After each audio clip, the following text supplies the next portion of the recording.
Hi there, welcome. Thanks for joining me. This is Elizabeth with Wandering Soul Enterprises. I want to thank all my new subscribers. I'm so excited. I had 7 new subscribers in the past month and I'm at 21 now.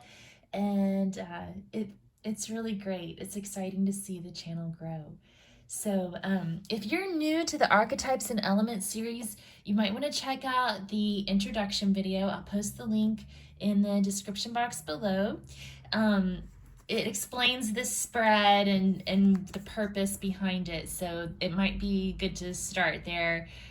You can follow along, and if you start to feel confused about this, then you can go check it out after that too, because I'm just going to dive right into this. So today we're looking at the healer archetype. And the healer can take many different forms. It can be like a doctor or a nurse, a shaman, an intuitive healer, a medicine man, a medicine woman, even like a therapist or a counselor, and even just like a regular person who doesn't have any of those occupations could also be considered a healer in some ways. So the light attributes of the healer are a passion to serve others by repairing the body, mind, and spirit, and an ability to help transform pain into healing. And then the shadow attributes are taking advantage of those who need help and failing to care for oneself. So one of the sub-archetypes of the healer is called the wounded healer. And the wounded healer goes through a journey of transformation to heal themselves, and then uses what they've learned from that journey to help other people heal. So that could be part of your makeup too. And there's actually, forgive me because I don't know the whole story about Chiron's mythology, but if you look at your birth chart in astrology, you can look at where Chiron is on your chart, and Chiron is the wounded healer. I forget what the backstory is on that. You can Google that too. But especially if you seem to resonate with the healer archetype or with the wounded healer archetype, I definitely recommend checking out your birth chart to get more information and figure out which house Chiron is in, if there's any special aspects to any of your other planets or anything like that. It might be good to just to know. So we're going to dig right into this. For the element of earth, from the Working with the 4 Elements deck, we have Angel Garden, card number 4. Lots of color there in that card. From the Sailor Jerry playing cards, we have the 2 of Pentacles. 2 diamonds. I'm calling them pentacles, but they're diamonds. From the Wildwood Tarot, we have the Knight of Stones, the Horse.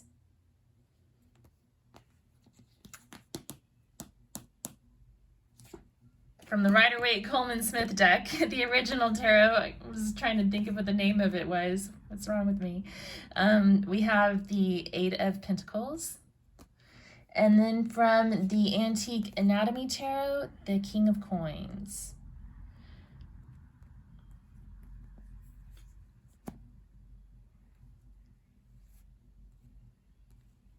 So we've got balance with the 2 of diamonds.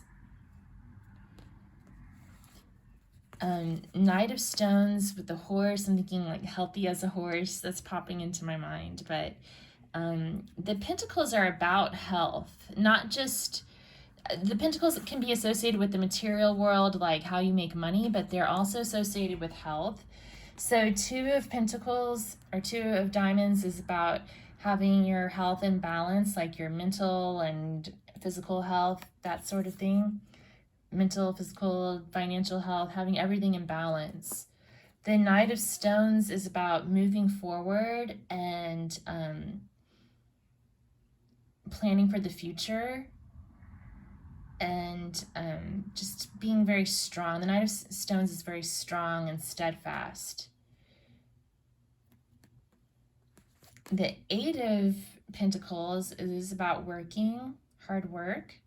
So this could be part of the healer's archetype, is to be willing to put in a lot of hard work in order to help others move through their journey. And then the King of Coins is kind of the epitome of good health and well-being. He's kind of like the end game. Although in this card he's a skeleton, so for real, the end game, that's where we all end up, right? Okay, so Angel Garden, E4.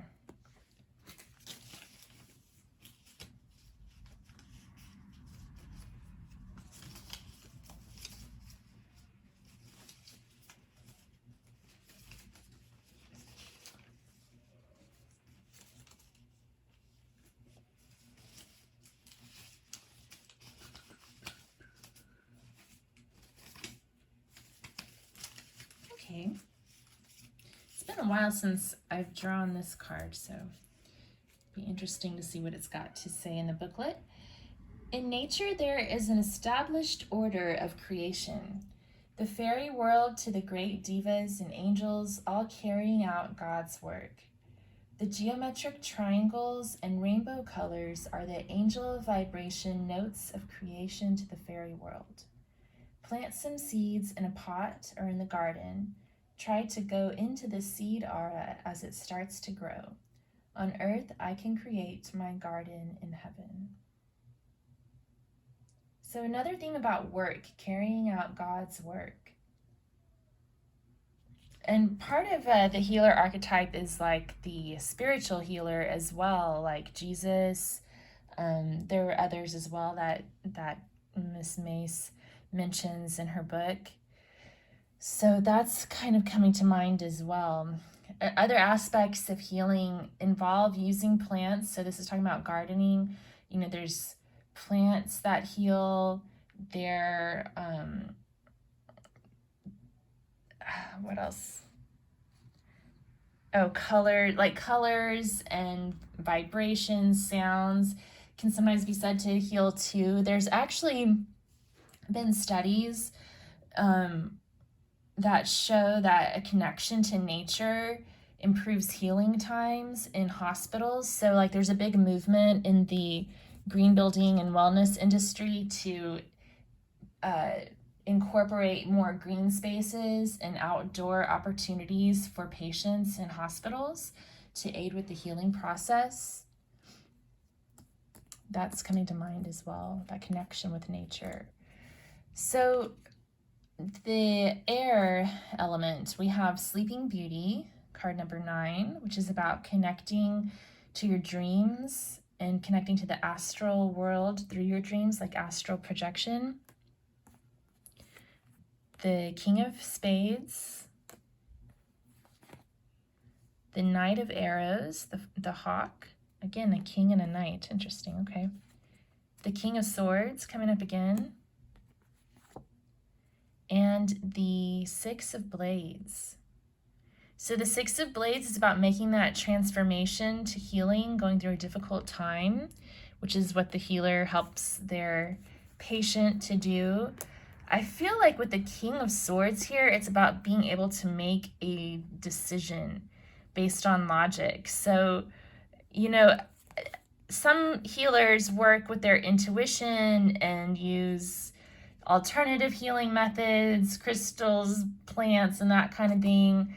But there's also that need to, especially for like doctors and medical setting, to have a certain level of detachment from the emotional side of their work, because sometimes the patient doesn't make it. You know, it doesn't always work out the way that we hope it would. Ultimately, humans aren't in control and able to just live forever. So I think that the King of Swords is here to remind us about the emotional strength that it takes to be a healer, and the ability to sort of detach from emotional, to detach from the emotions at times in order to be able to carry out their important work. And then the Knight of Arrows is about observation. The hawk is very keen at observing things. What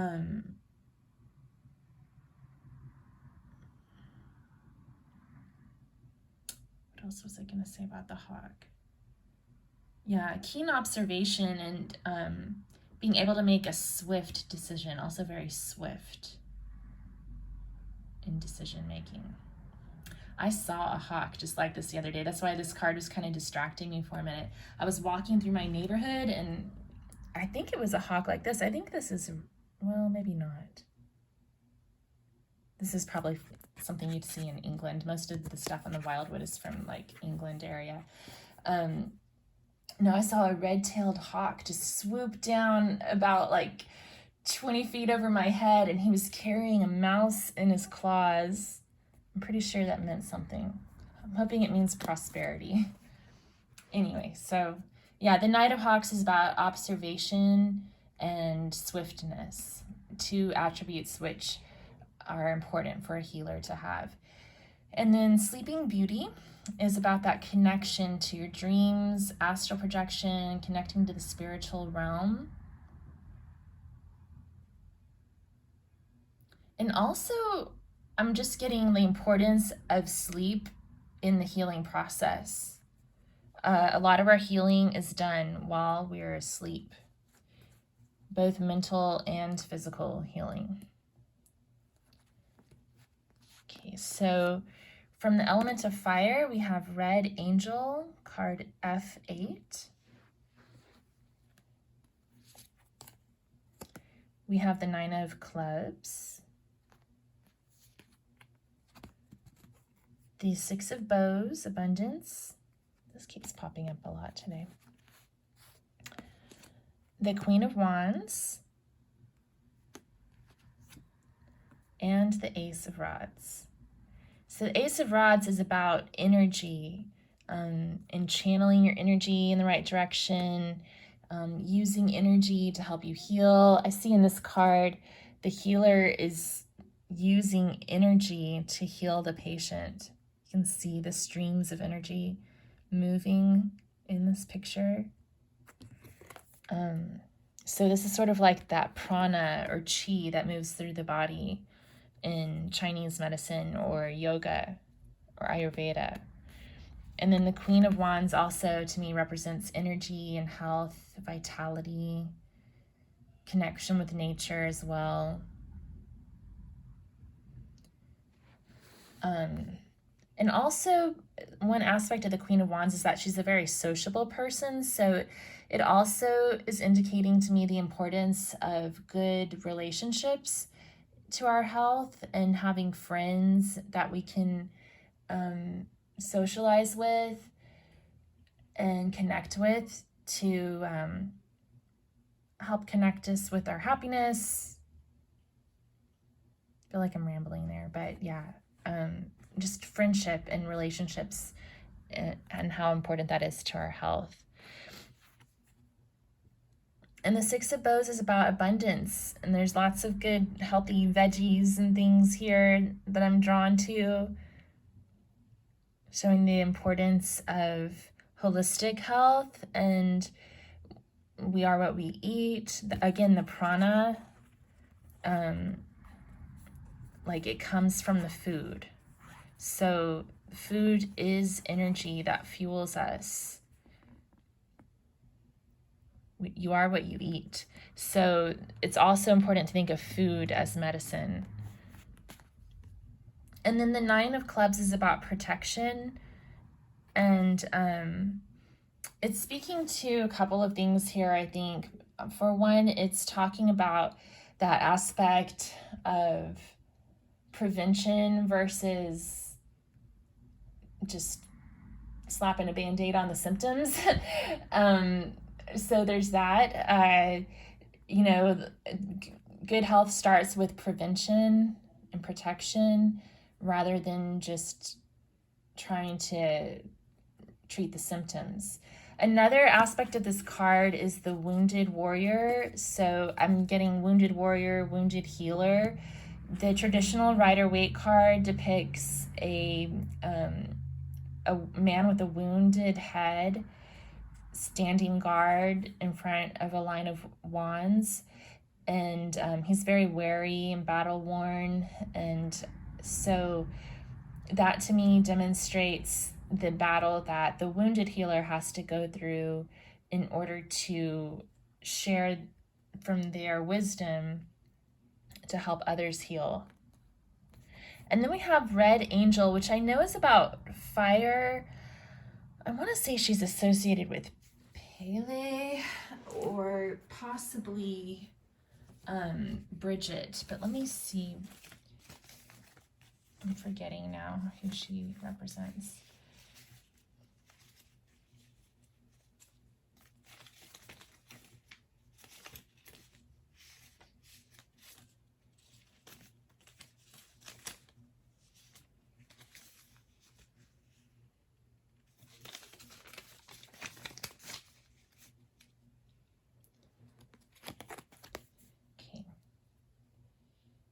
Red Angel is the card for power. She moves all obstacles that are in our way. She is the angel that comes in our darkest hour. One of her wings is removing the bars from the door. The other wing is her protection. The symbol of the word Om is being transmitted through the air like a music note, bringing harmony back into our lives. Remove any obstacles that stop us growing spiritually, becoming a free spirit. My pathway has no end. So she's about removing obstacles, kind of like Ganesh. And protection as well. So again, that energetic healing is really coming through in this fire pile, like prana. You know, when you work with yoga, if you want, you can check out my yoga playlist, and I have videos for each of the chakras. But basically, how it works is that the chakras are energy wheels in our body, and you want to keep them flowing freely, keep the energy flowing freely through these energy wheels. And if you sense any blockages or anything that's stuck, any obstacles in the way, then that's when the problems start. So, and it's so interesting because it's like real. It's hard to understand when you come from the Western perspective that this is actually real, and there's not really a scientific explanation for it exactly, but yet it is real. So, like, I'll give you an example. Like, when I was going through my divorce, right underneath my breastbone and my solar plexus, there was this tightness, just this knot that formed. That's where the solar plexus chakra is, the third chakra, which affects manifestation and your self-confidence and your power.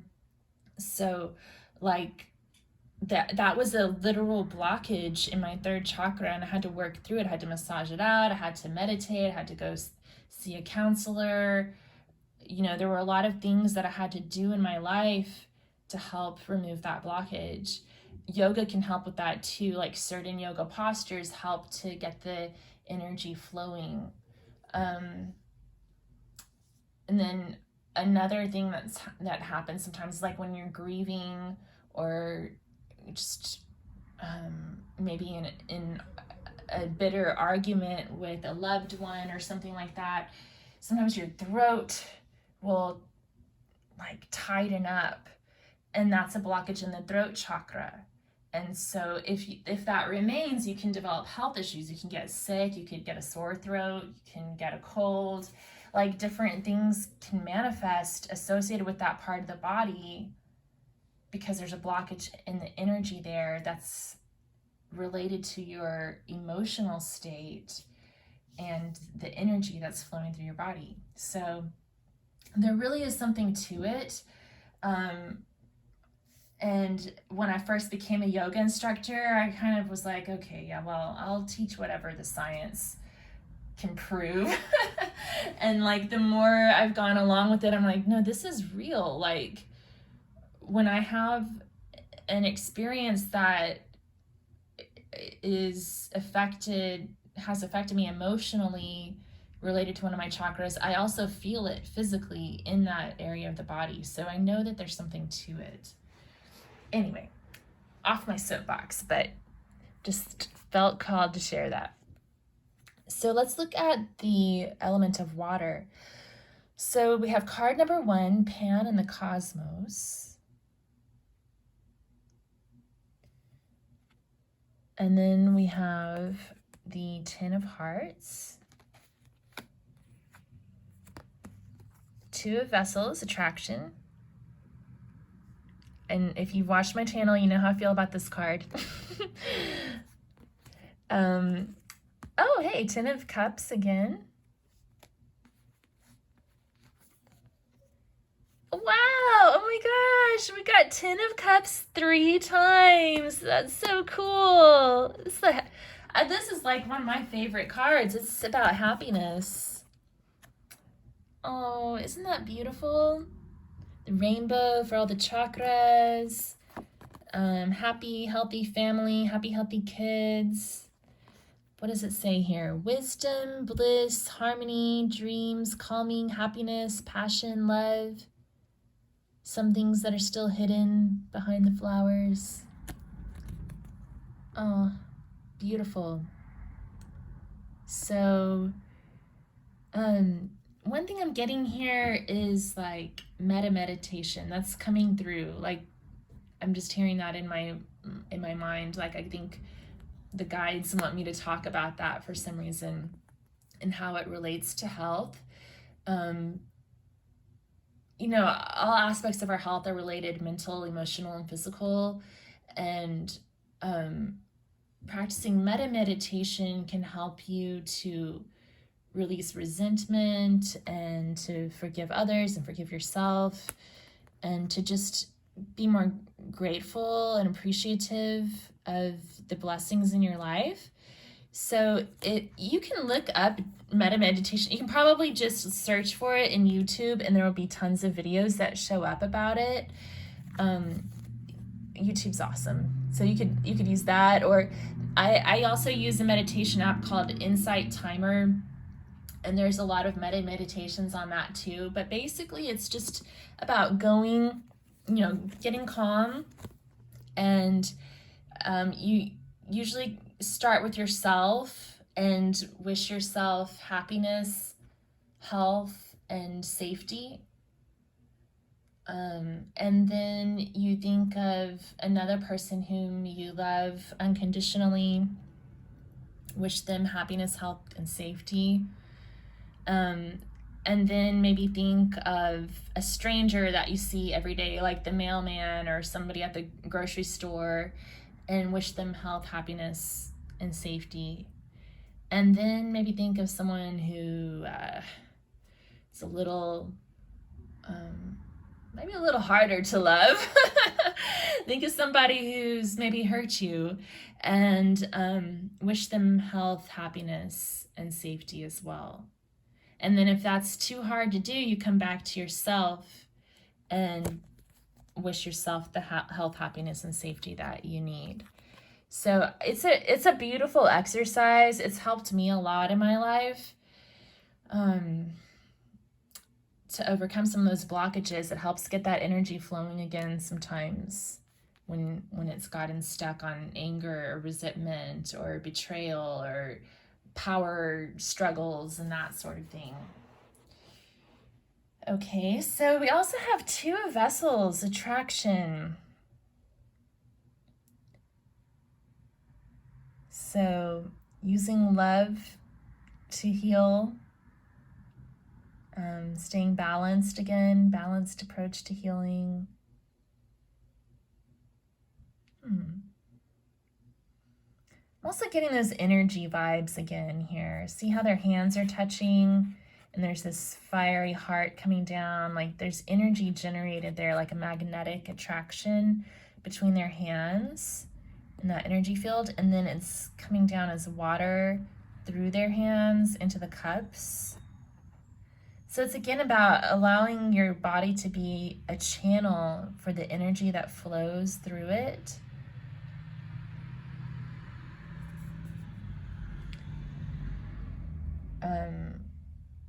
And keeping the chakras open. All right? Gosh, there's so much road noise. It's like rush hour right now, y'all. Okay, so Pan and the Cosmos.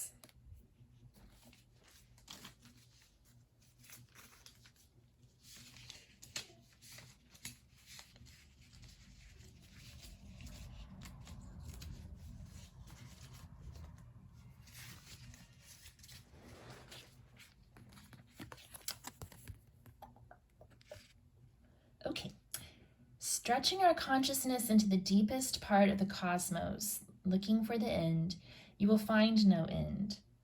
And if there is no end, there is no beginning, so everything must be now.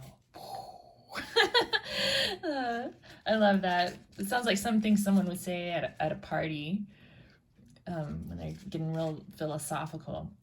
All right, to help us understand this way of thinking and reach into the vast oceans of time and space, you can ask for help from spiritual teachers and angels' guilds. One of the greatest teachers of time and space is Pan, the great diva. One could do no better than to evoke his knowledge of the astral planes to understand that we are part of the cosmos. The stars and the heavens are part of us also.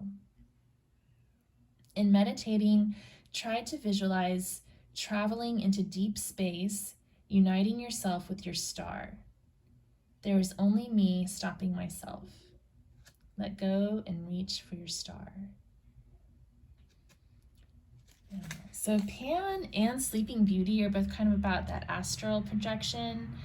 And then Pan himself, I think that he's a god of healing, if I'm not mistaken. And I know he's like associated with earth energy, although he's in here in the water column as well. But I think that he's also a healer god, kind of like the Green Man type of energy.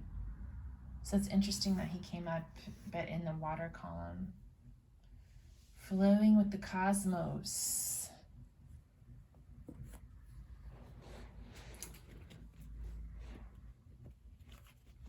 Okay, so let's see what the Goddess Inspiration Oracle says.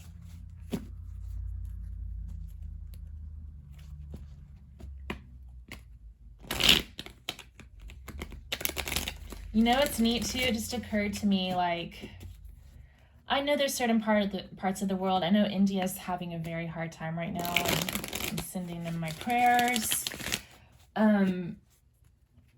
but it just occurred to me, I'm doing the reading on the healer right now, and the world is finally beginning to heal from this coronavirus pandemic as of today at the time of this filming. By the time this gets published, it will have been a while, but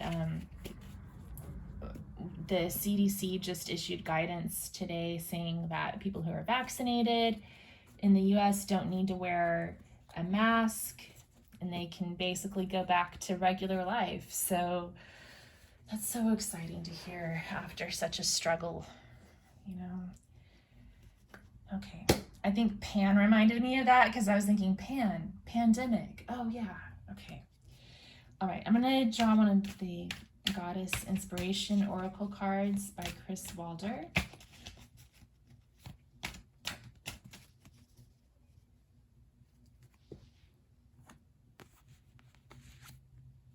We have Hera, Goddess of Marriage. You can invite respectful relationships.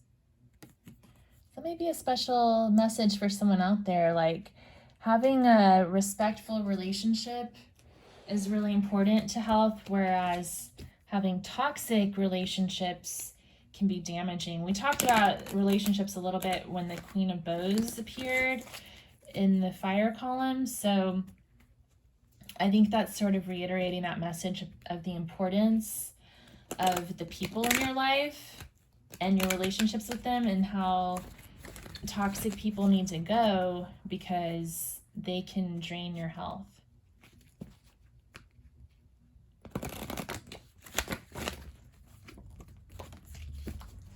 I don't know. I don't know if Hera is honestly the best example of that, because Zeus was sort of a runaround Sue type of guy. I don't think I could have put up with that. Okay. Let's see here.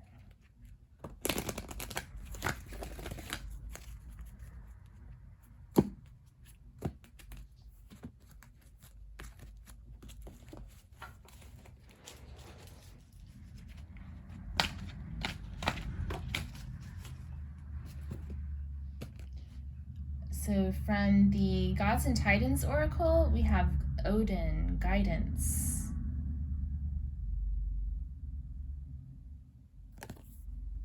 Let's see, what does he have to say? Oh my goodness.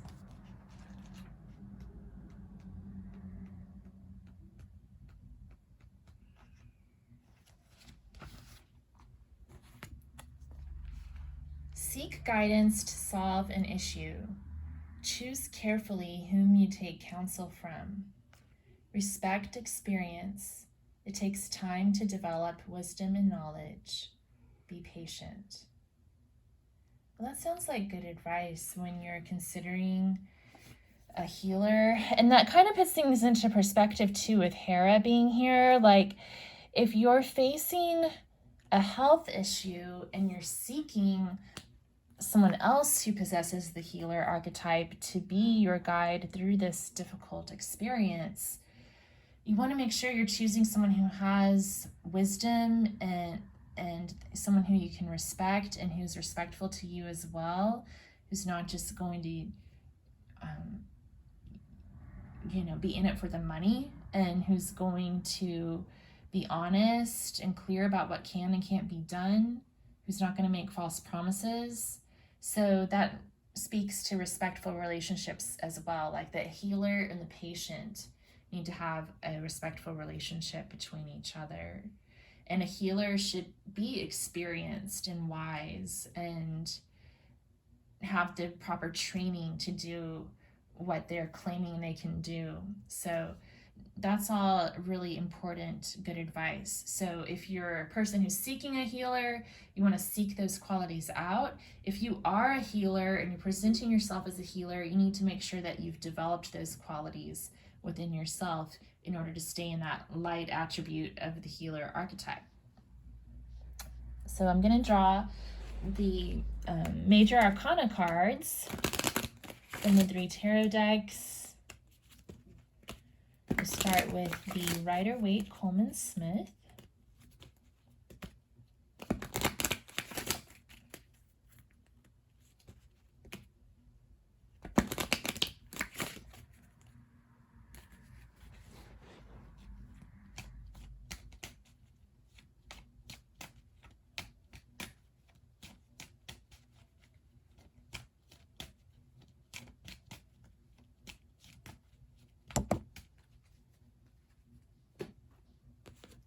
We have the Hermit.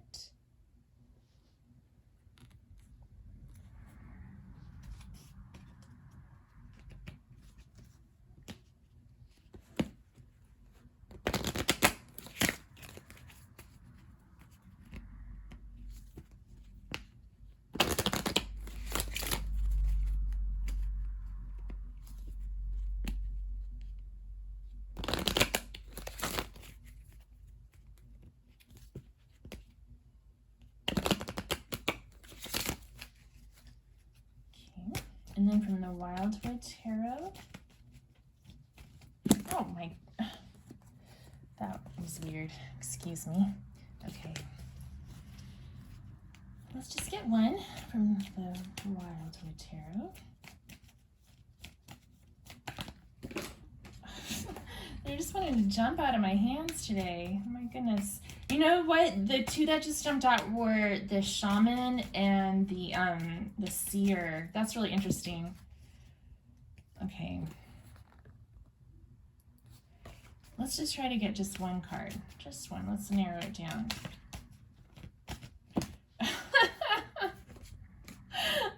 It did it again. Okay. Well, this is what we ended up with.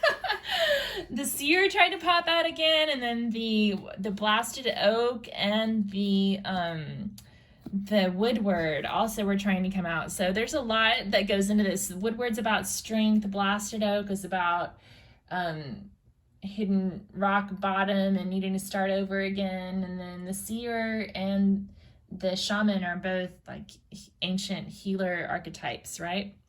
But the ancestor is about tradition and following the pathway of the ancestors and learning from their wisdom. The hermit also is about wisdom.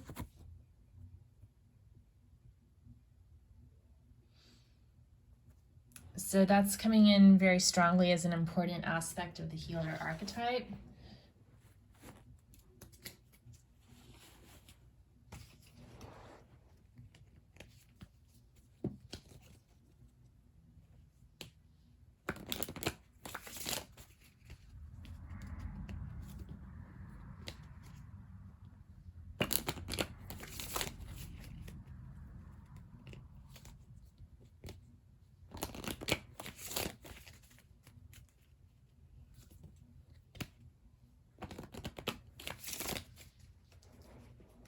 Okay, and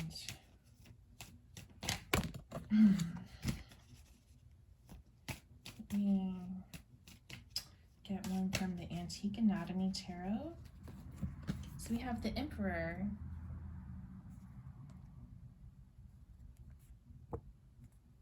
So he's about stability, protection, wisdom. I always get a kind of an Odin vibe from the Emperor too. And I like how you can see his lungs and his muscles and stuff and all the ivy. That just reminds me of good health. Especially, I think that ivy represents health. So, yeah, that's what we have for the healer archetype. Thank you so much for tuning in. If this resonated with you, if you'd give it a thumbs up, subscribe to my channel for future readings. I'm going to be doing an Archetypes and Elements reading for each of the cards in the Carolyn Myss deck. And I also have Pick a Card Tarot, and then yoga and occasional guitar in a way video every month. I'll put out one of those. So there's lots of content coming out. I really appreciate your subscriptions and your continued views and likes. And I hope to see you again. Till then, take care. Thanks.